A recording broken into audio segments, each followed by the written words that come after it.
Welcome to Business Innovators Radio, featuring industry influencers and trendsetters sharing proven strategies to help you build a better life right now.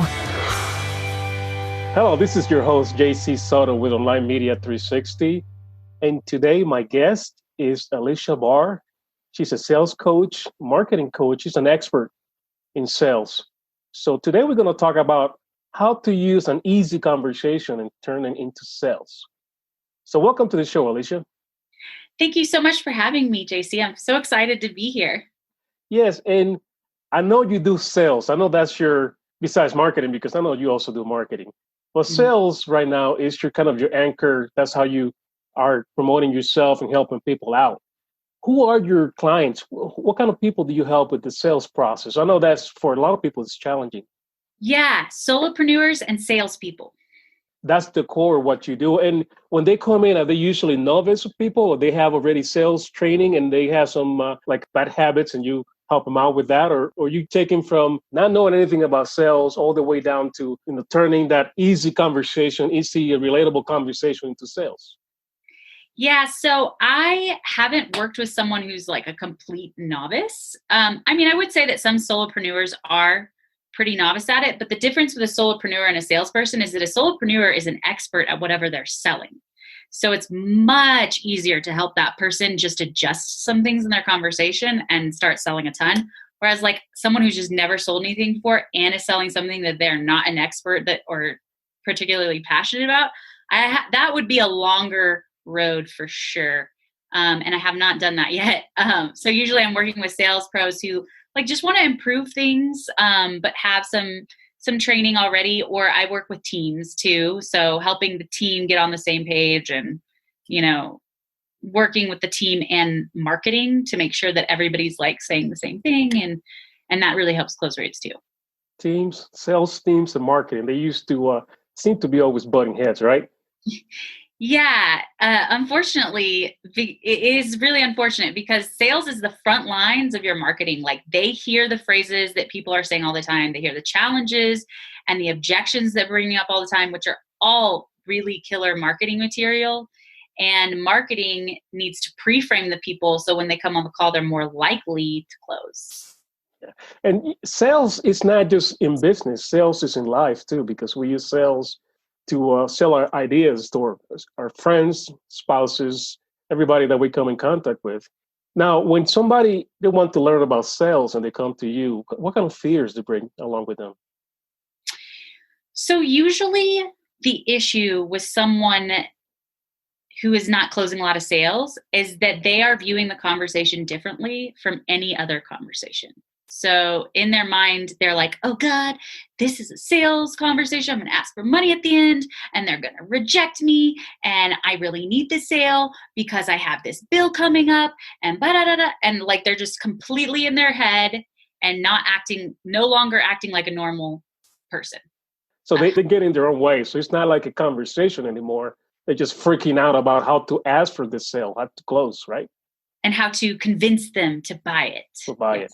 Yeah. So how do you help somebody like that? What are the steps, or what do you tell them? How do you get them out of that funk and get them to kind of relax and get that conversation and get people to listen to what they say, and especially listen to that customer or client, and then getting into, buying or purchasing that product or service?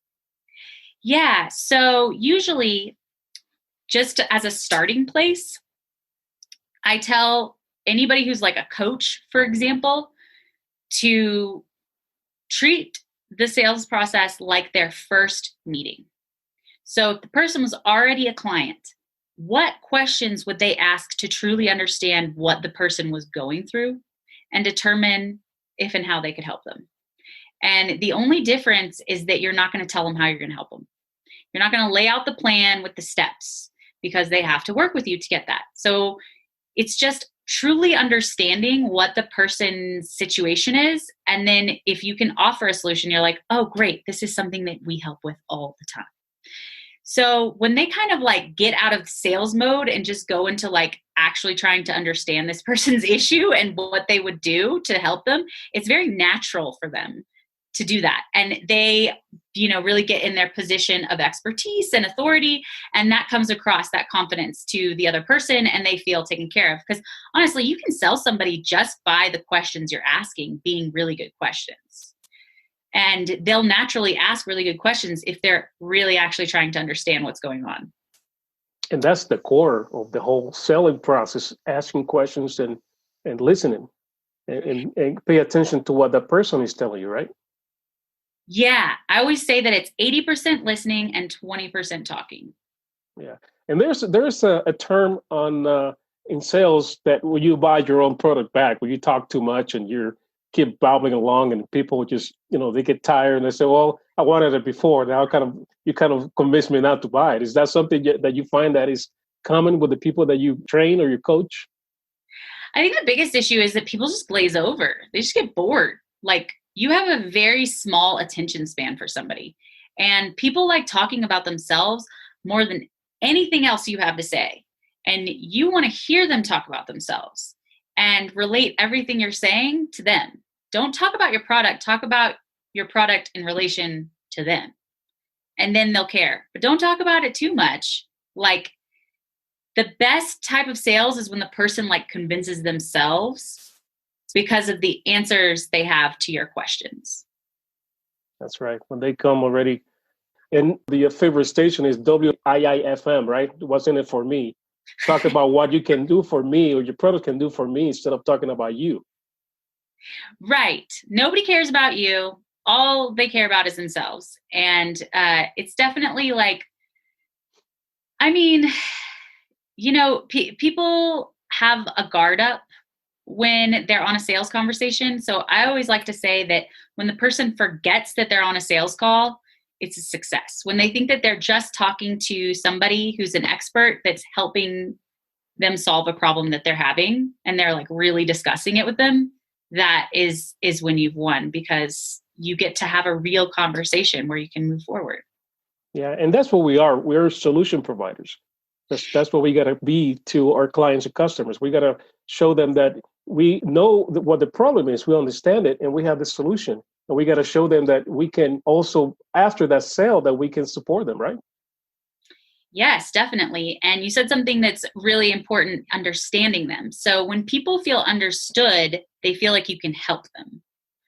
So being able to really hear someone, not just listen and parrot something back, but to really hear them and then offer a summary of it or some insight from it that gives them further clarity on what they were saying and makes them feel understood is very key to working with somebody, because most people are just parroting something back or half listening.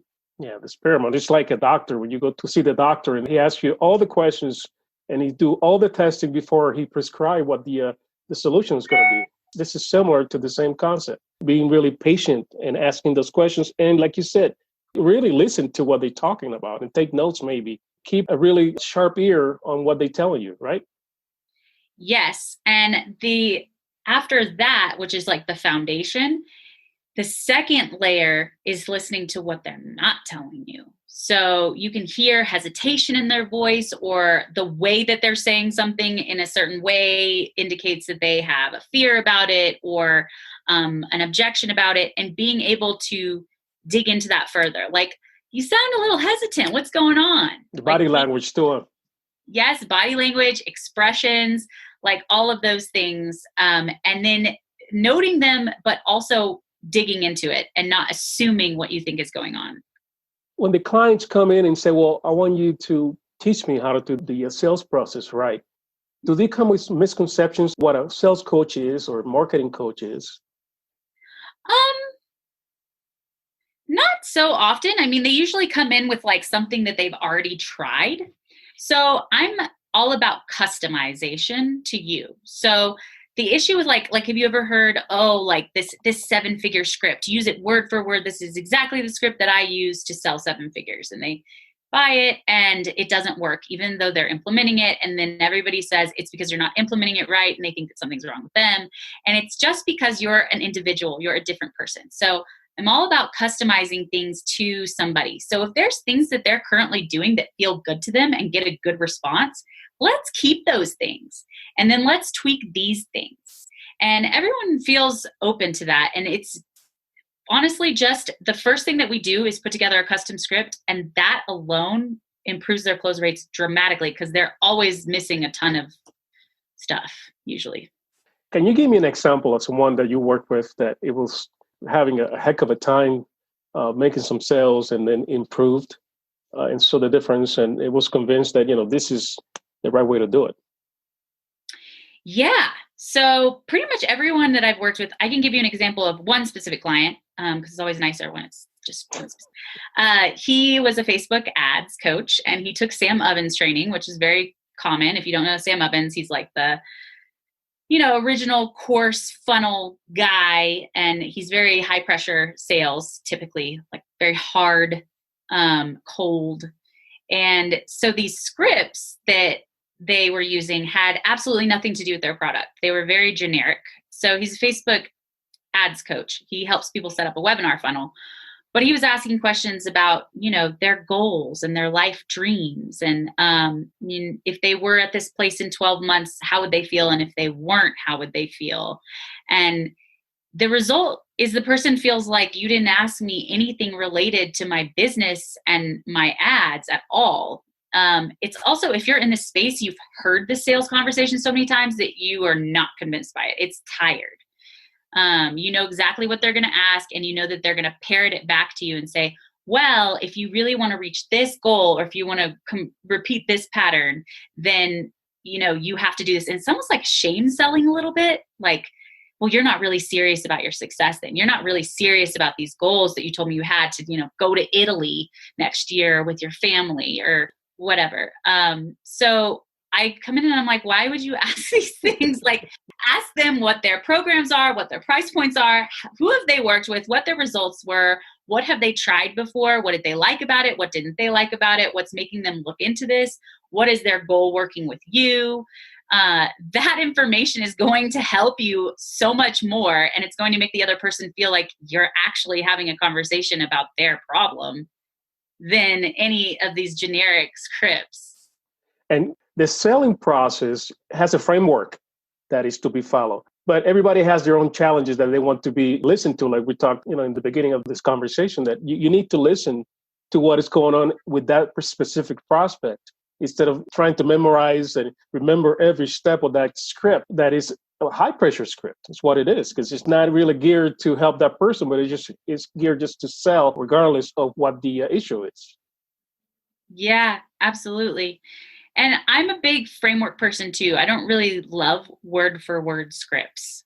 I totally agree. There's some phrasing that you can use, but I'm really about questions, and then it just naturally happens. Like natural feeling sales conversations that naturally flow into the next question.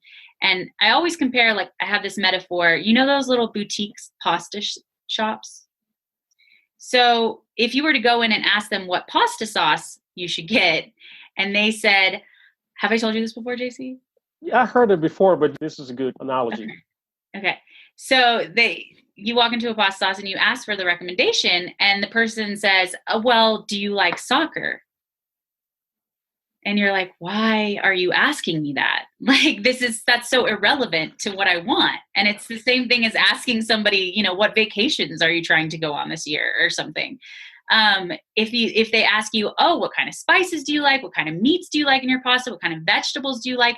You're ready for this person's recommendation. It's going to be good because they're asking relevant questions. And that's a big difference, but still a framework, not a script. Yeah. And following up with what the customers is saying or the prospect is saying, not just recite something word by word, but like you said, just listening, ask questions, and then recommend, be like the doctor. This is what I suggest you do.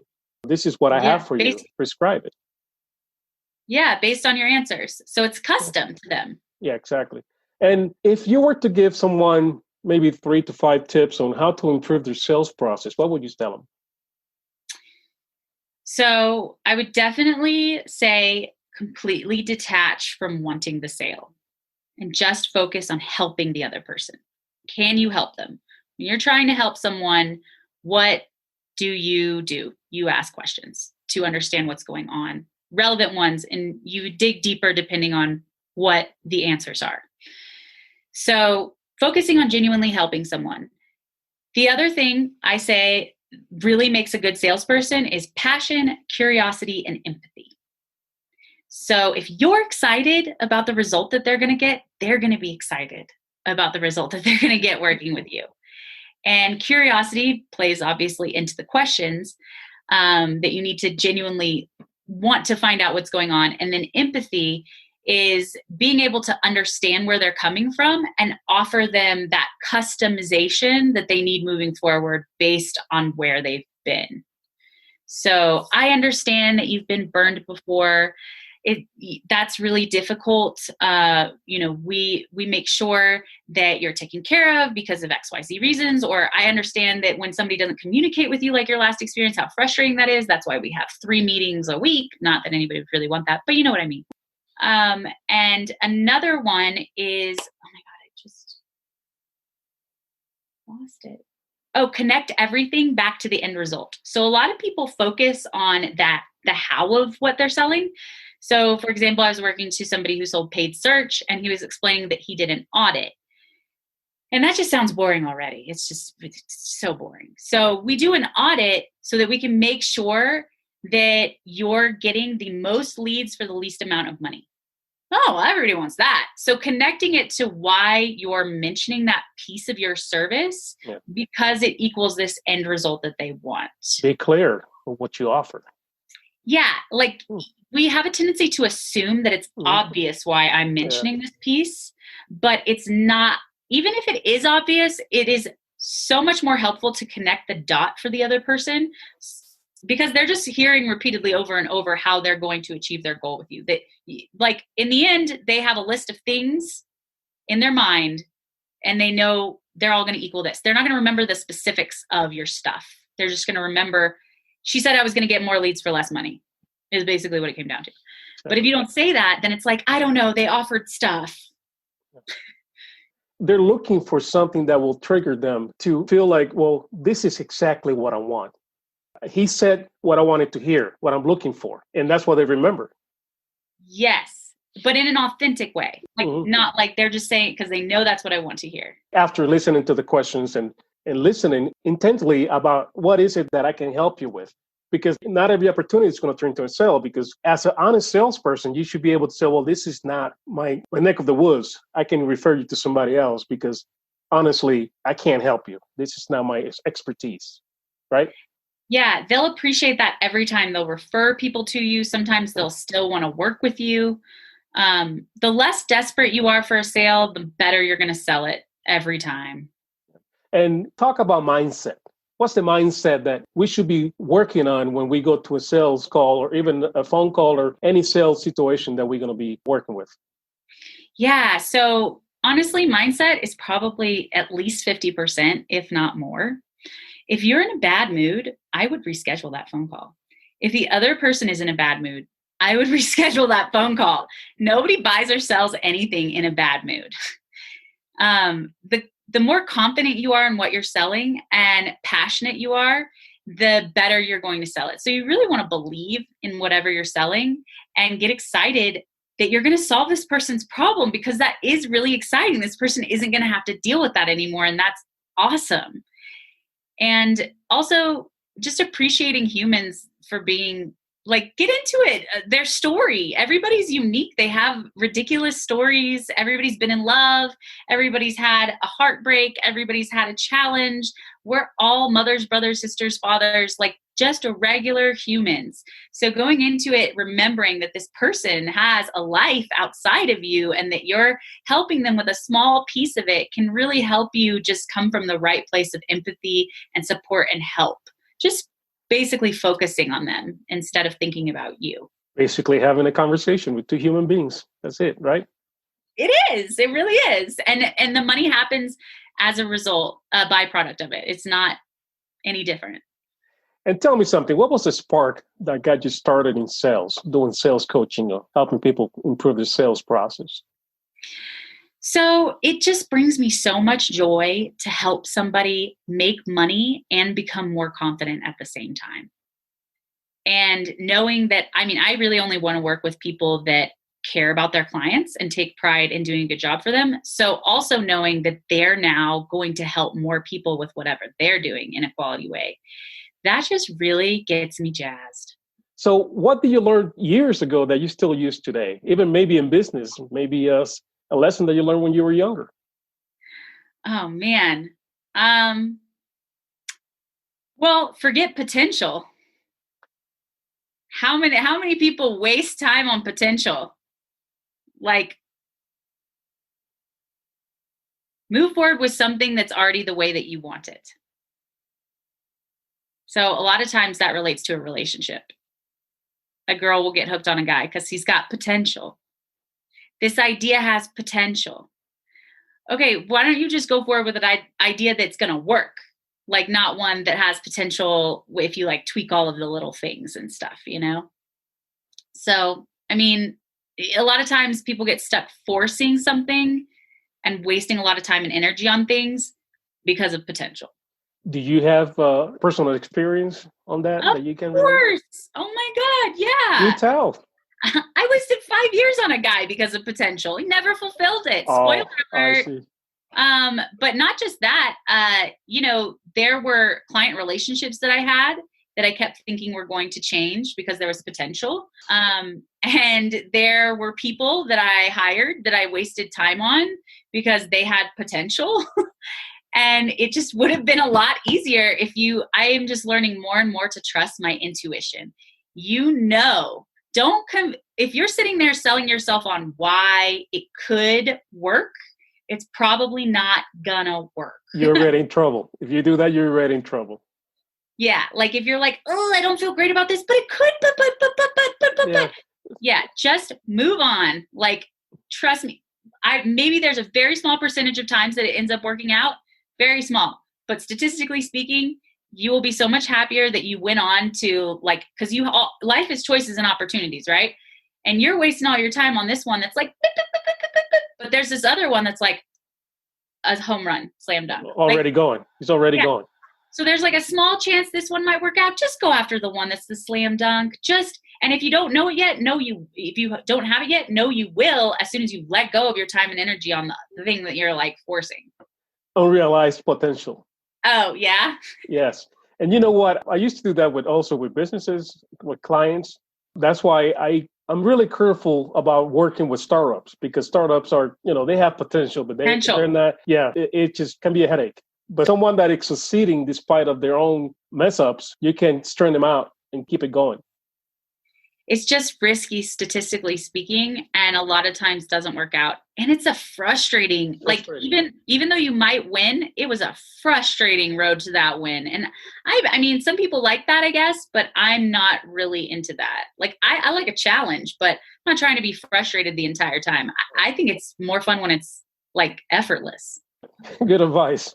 Yeah. So, say one of my listeners want to contact you, what would be the best way to do that?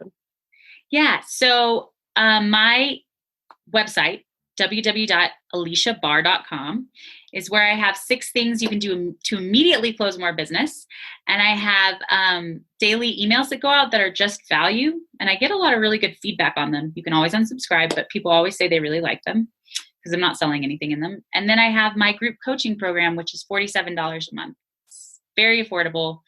And everyone who's gotten into it has, obviously like 400 times their ROI, because $47 is ridiculously affordable.